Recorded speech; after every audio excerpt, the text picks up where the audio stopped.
देवभूमि की बेटी ने रचा इतिहास। अंटार्कटिका की सबसे ऊंची चोटी पर लहराया तिरंगा।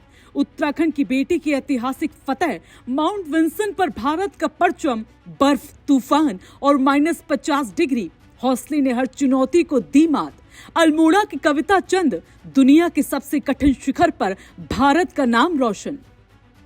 ये खबर सिर्फ एक चोटी फतह करने की नहीं, ये कहानी है हौसले की, जिद की और उस देवभूमि की बेटी की जिसने दुनिया के सबसे ठंडे, सबसे वीरान और सबसे कठिन महाद्वीप अंटार्कटिका में भारत का तिरंगा लहरा दिया।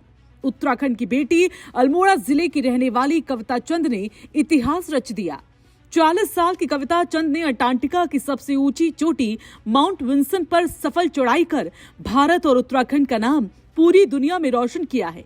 समुद्र तल से 4,892 मीटर ऊंची माउंट विंसन, जहां पहुंचना सिर्फ शारीरिक ताकत नहीं बल्कि मानसिक दृढ़ता, अनुशासन और अटूट विश्वास की परीक्षा होती है। कविता चंद मूल रूप से अल्मोड़ा जिले के धारानौला गांव की रहने वाली है। आज भले ही वो मुंबई में रहती हूँ, लेकिन उनकी जड़ों में आज भी पहाड़ की मिट्टी और पहाड़ जैसी मजबूत सोच बसती है। 12 दिसंबर 2025 वो तारीख जब देवभूमि की बेटी ने बर्फ से ढके उस शिखर पर तिरंगे को सलामी दी और इतिहास में अपना नाम दर्ज कर दिया। माउंट विंसन सिर्फ एक पहाड़ नहीं, ये दुनिया की सबसे चुनौतीपूर्ण चोटियों में गिनी जाती है, जहां तापमान -40 से -50 डिग्री तक गिर जाता है। चारों तरफ बर्फ, तेज हवाएं और कई दिनों तक इंसानी मौजूदगी का नामो निशान नहीं। ऐसे में इस चोटी को फतह करना हर किसी के बस की बात नहीं। कविता का ये अभियान 3 दिसंबर को शुरू हुआ। भारत से निकलकर चिली के पुंटा एरेनास पहुंचना, फिर यूनियन ग्लेशियर और वहां से विंसन बेस कैंप तक का सफर। स्की डिजाइन छोटे विमान से करीब 40 मिनट की वो उड़ान जो बताती है कि अंटार्कटिका में हर कदम कितनी जटिल योजना और सटीक तालमेल मांगता है।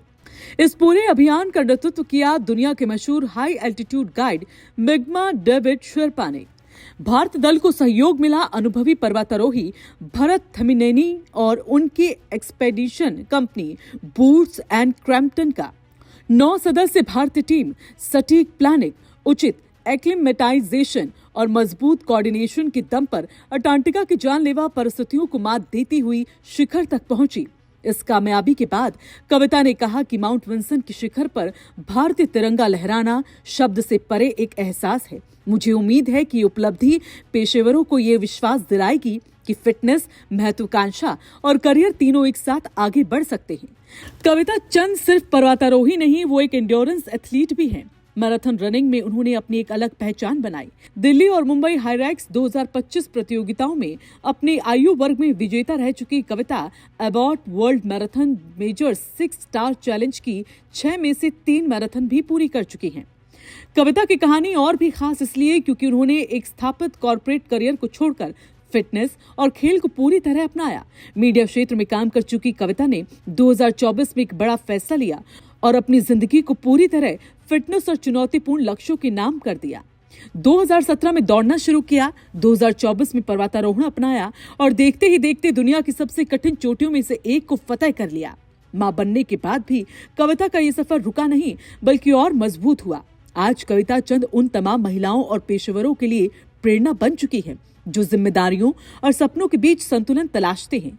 उनके पति दीपक चंद ठाकुर जो NPST के CEO और सह संस्थापक हैं, पूरे सफर में उनका मजबूत सहारा बने रहे।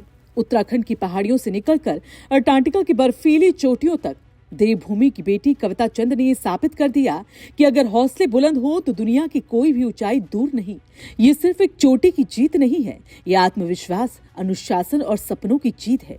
देवभूमि की बेटी को सलाम, उत्तराखंड की बेटी को नमन और इस ऐतिहासिक उपलब्धि पर पूरा देश गर्व से कह रहा है, भारत माता की जय।